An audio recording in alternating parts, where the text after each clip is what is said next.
According to the company that currently owns Dungeons & Dragons, at its heart, D&D is a game that focuses on storytelling. The dice just help you along. Everything is your decision, from what you look like, to how you act, to what happens next. For a game that so highly prizes imagination, creativity, and self-empowerment, 2023 was a strange year, filled with shocking announcements and news often contrary to this popular vision of D&D. But the most controversial D&D scandal that started it all happened in the first week of 2023, now simply known as the OGL, as in ever since the OGL, ... But what is it? The OGL, or Open Gaming License, is an irrevocable legal agreement between the rightful owners and publishers of D&D and the thousands of creative players who also produce and publish their own content compatible with the game. The OGL means if you follow these simple guidelines and include these guidelines somewhere in your work, you can publish and even sell your own material for D&D. A legal agreement, yes, but really just a promise, symbolic of the cooperative nature of the game and the shared storytelling in which we, together, are supposed to decide what happens next.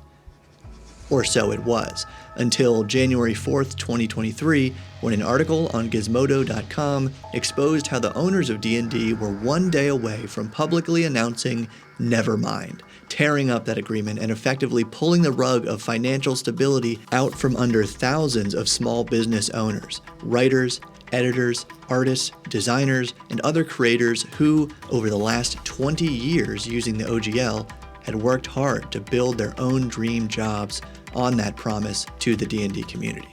The collective creativity in your D&D game builds stories that you'll tell again and again, ranging from the stuff of legend to absurd incidents that'll make you laugh years later. The OGL controversy, the OGL debacle, or just the OGL was an absurd incident, but no one was laughing. Personally, I have not seen the tabletop role-playing game space ever react like this en masse to any news. We're all very scared, and we're all doing our best, and we love the community for sticking up with us. It's been a lot. It was a scary time for these many, many creators and for the wider community watching the stewards of their favorite game suddenly become the topic of national news for this terrible behavior. But the community did stick together, a grassroots movement to cancel subscriptions to D&D's online library, and a petition to stand against the attempted OGL changes gained over 77,000 signatures from creators and their legions of supporters.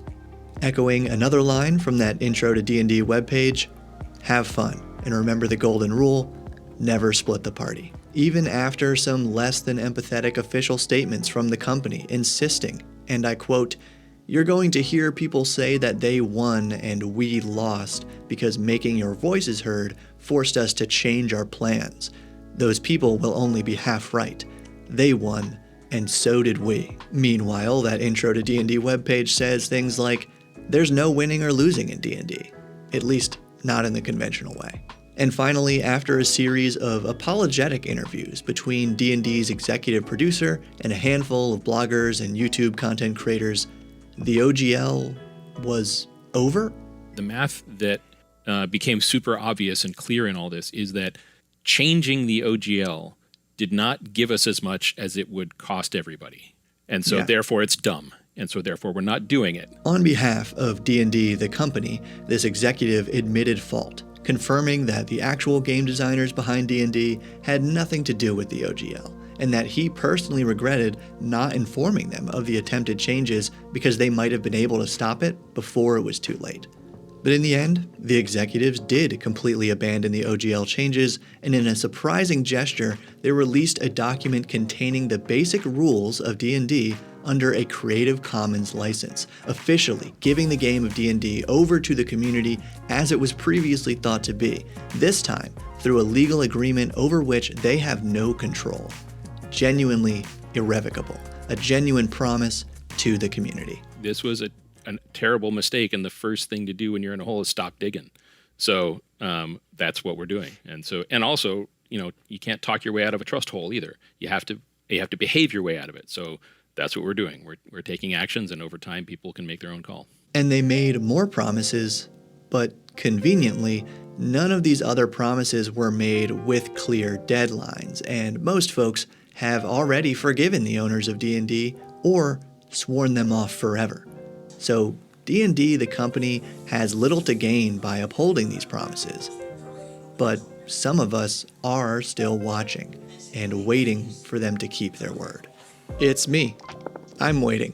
Even though I spent 2023 running and playing about a dozen different role-playing games, I have mainly been playing a homebrewed version of D&D 5th edition using the books I owned prior to the OGL. Because I still like the game, despite not wanting to support the company financially. Because besides the OGL, the owners of D&D have given us many reasons to denounce them in 2023. This video won't cover them all, but the most recent one really stung when the CEO of D&D's parent company, Hasbro, announced the quote, necessary changes to fire 1,100 people from their jobs only 2 weeks before Christmas while taking home quadruple his $1.5 million salary as a bonus the previous year. So I'm merely trying to hold the company of D&D to their own standards by checking in on the promises that they made to us as a community. But no matter the results of this short investigation, please remember D&D's own words. Everything is your decision, from what you look like to how you act to what happens next. That is to say, you decide how you have fun with this hobby and you choose which companies to financially support along the way. While Hasbro's goal is to sell as many D&D books as possible to as many people as possible, I guarantee there is an independent RPG publisher out there who has already created the book for you. Because as a person or a small group of people, they share far more of your unique interests than any large inhuman corporation ever could. As one quick example from the universe of incredibly well-produced yet niche RPG products, I give you Broncolonia 5e, a spaghetti fantasy setting book compatible with Dungeons & Dragons and based on Italian tradition, folklore, history, landscapes, literature, and pop culture. It has 5 new playable races, including the Marionette, 12 new subclasses like the Monk Friar and the Paladin Knight Errant, 24 new monsters like the Anguana or the Malakota, superior demons of the Inferno, and optional setting rules for brawls, shoddy equipment, bounties, prophecies, and more. Broncolonia won 4 Ennies, including Best Writing and Best Setting, and their publisher, Acheron Games, also has adventure books for this setting and whole other creations like Inferno 5e, Dante's Guide to Hell, and Lex Arcana, the alternate history role-playing game set in a Roman Empire which did not fall. There will never be an official D&D book on any of those topics. So I'm happy to have Acheron sponsoring this video as the perfect example of what you can find when you support independent RPG publishers, and they're giving you 10% off anything from their website with code BOBWORLD10, BobWorld10, link below. Okay, and here's a special rule for the comments section on this video. Don't blame this guy, Kyle Brink, the D&D executive producer, just because I'll be using his quotes from our interview to cite as a primary source for these promises. He's making those promises on behalf of D&D. He's not the bad guy here. There is no singular bad guy. Even the Hasbro CEO who wrote the letter about firing 1,100 people right before Christmas. Merry Christmas, Mr. Scrooge. Yes, yes, ding dong merrily. Promise number 1, continually update the D&D rules under Creative Commons. The big one. So the SRD will remain compatible with all our upcoming rules changes, and you'll see that as the rules changes get either brought directly into the SRD or what I've been calling bridging language to connect the SRD to the. For clarity, the SRD mentioned by D&D's executive producer is the document of D&D's basic rules that I mentioned earlier. Titled the System Reference Document, the SRD is a 400-page PDF now available under a Creative Commons license, completely free online and accessible for anyone to adapt into their own works even for commercial use. And this first promise, as I understand it, is to continually update that document as D&D updates their game rules in 2024 and beyond. It's a generous promise that would be great for the community.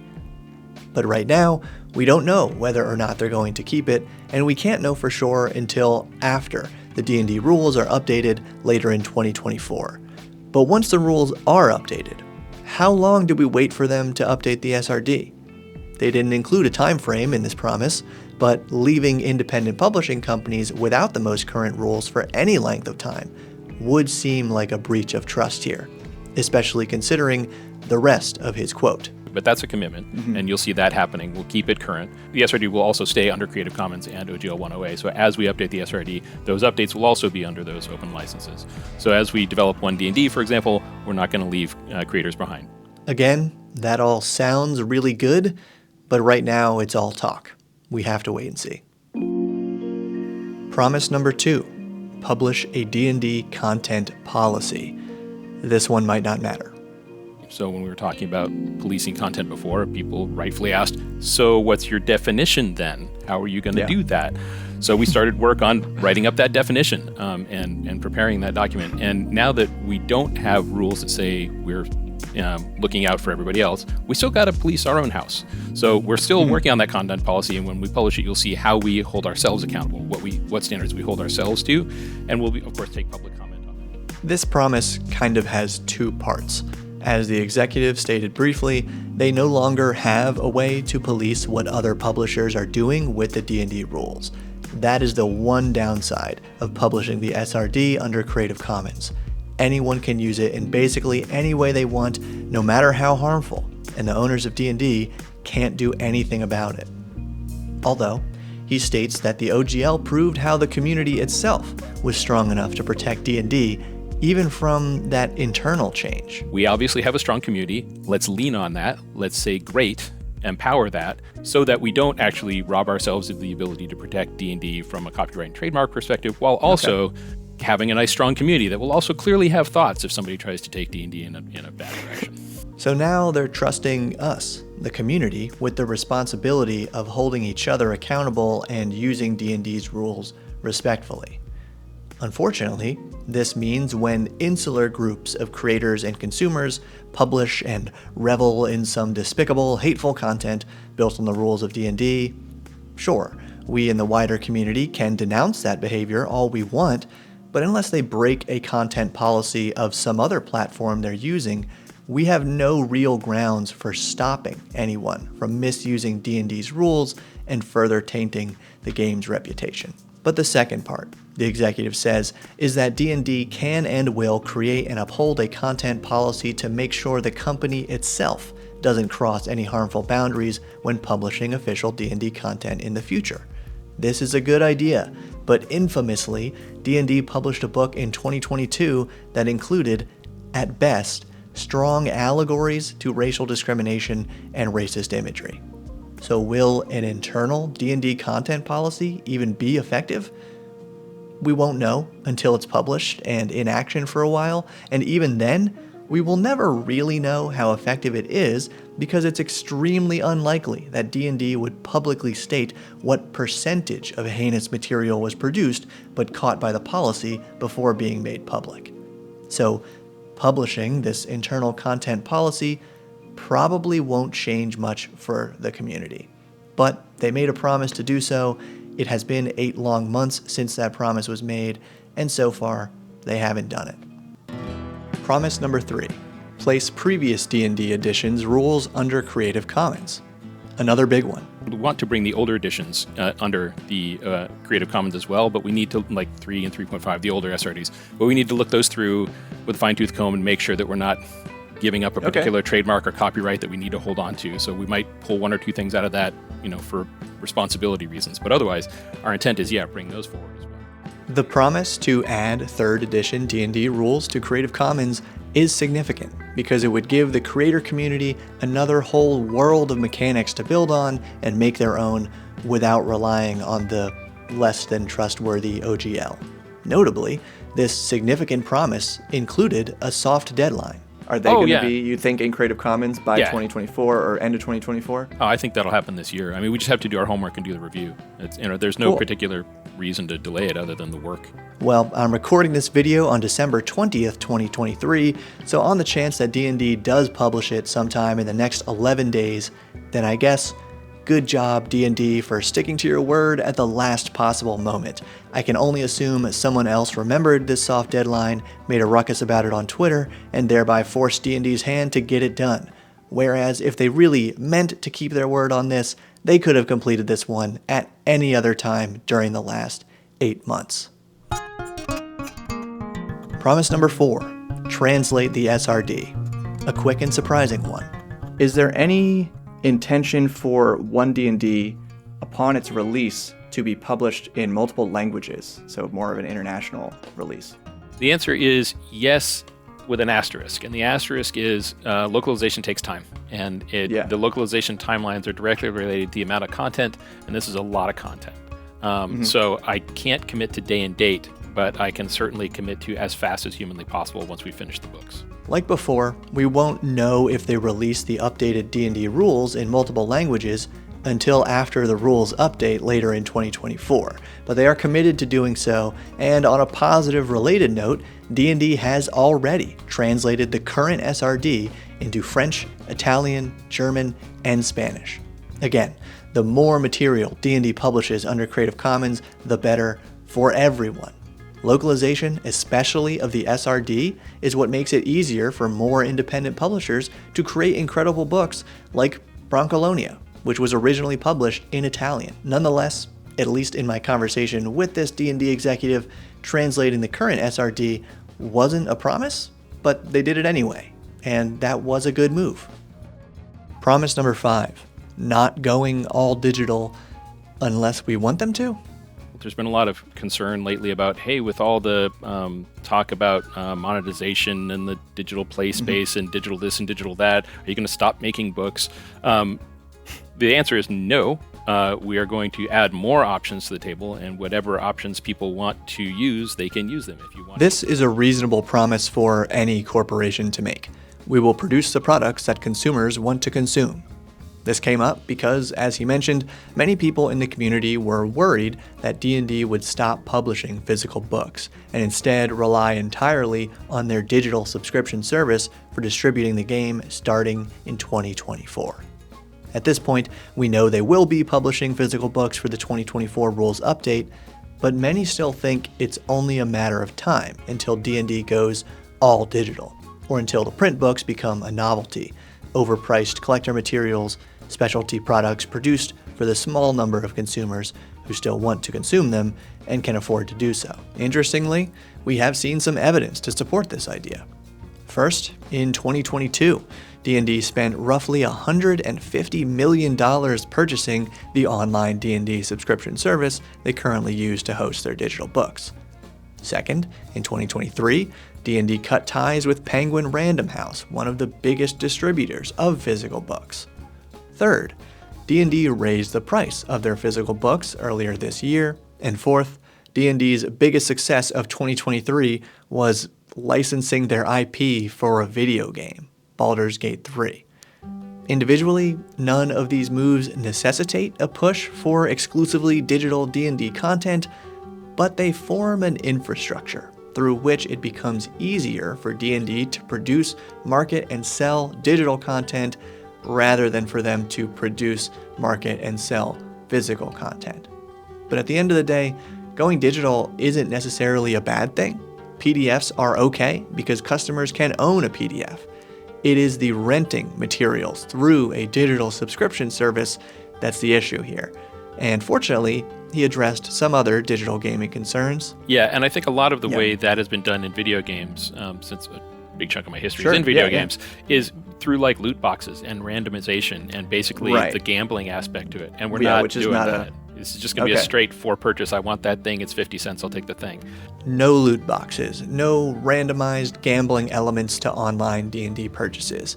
And we've recently heard that there will be no pay-to-win elements because the Game Master will still be able to determine what items and features characters can and can't have during their online D&D campaign. That's all good to hear. Promise number 6, inviting third-party content into D&D's digital platform. The frustratingly cool/bad one. If you want to use a 3D digital play space, fantastic. If you want to use a third-party VTT, fantastic. If you want to use our books, fantastic. If you want to use a third-party book, also fantastic. Because the bigger the hobby is, the better it is for all of us. When the exec said this back in February of 2023, neither myself nor anyone outside of D&D could have known what he was really referring to here. It wasn't until 2 months later, in early April at the D&D Creator Summit, that we learned of D&D's plans to bring third-party content into their subscription service. Even at the summit, this was all interpreted as a pretty positive move for D&D. They're exposing their huge subscriber base to the wider world of independent RPG publishers by bringing top-tier indie publications into their platform. But let's return to the executive's vision for bringing third-party content into D&D's platform. Want to use a third-party book, also fantastic, because the bigger the hobby is, the better it is for all of us. And as people see that we are not taking anti-competitive moves, that we are in fact taking pro-creator, open-the-market moves, I think players can feel more comfortable staying in the D&D ecosystem. It's that last line. Players can feel more comfortable staying in the D&D ecosystem. That's actually the opposite of pro-creator, open-the-market moves. They don't want you exploring other games or even exploring the works of independent third-party D&D publishers unless you're doing it within the D&D ecosystem, paying them a monthly subscription to do so. Ah yes, the free and open market, open gaming at its finest. To be clear, I don't blame any independent publishers for agreeing to have their work hosted on D&D's platform. It's now being shown to millions more people. That's a lifetime achievement for any indie game designer, and one would be foolish to turn that down.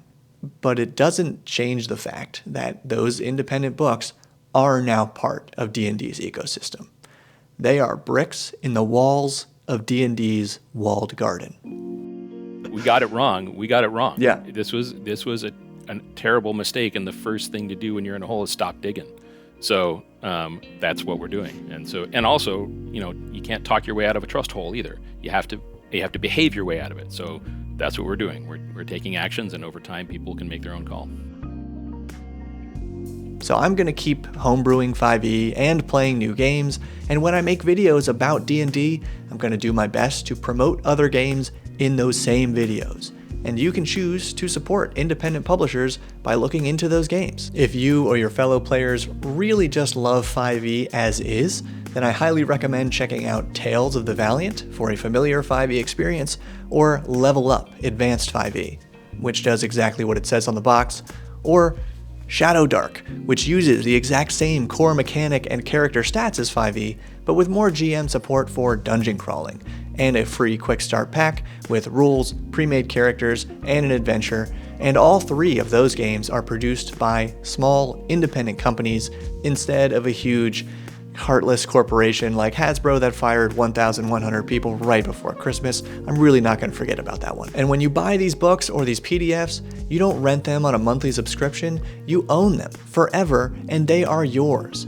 Unlike D&D, these gardens do not have walls.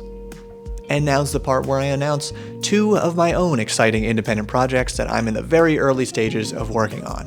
One is my own RPG, of course. Right now it's just a few pages of handwritten notes being turned into a Google Doc, and I probably won't be ready to share much until the latter half of this year. But if you've watched any of my homebrew videos over the last couple years, you already know a bit about it. The second project is much bigger. My first real book. It'll be crowdfunded on Kickstarter, of course, and it's a collaboration between me and some more experienced indie publishers who have done a handful of Kickstarters already. The goal for this book is to give you a comprehensive summary and tons of plug-and-play materials, all revolving around one foundational aspect of fantasy role-playing games. It'll be compatible with 5e, and ideally with at least one other game, but like I said, very early stages. You can expect to hear much more about this book in the spring. But for now, go support an indie publisher like our sponsor, Acheron Games, or check out the links below to support me on Patreon. Buy my 5e PDFs, get a t-shirt, or just give this video a thumbs up and subscribe. Your support is what allows me to remain an independent creator, and that means the world to me. So thank you, and keep building.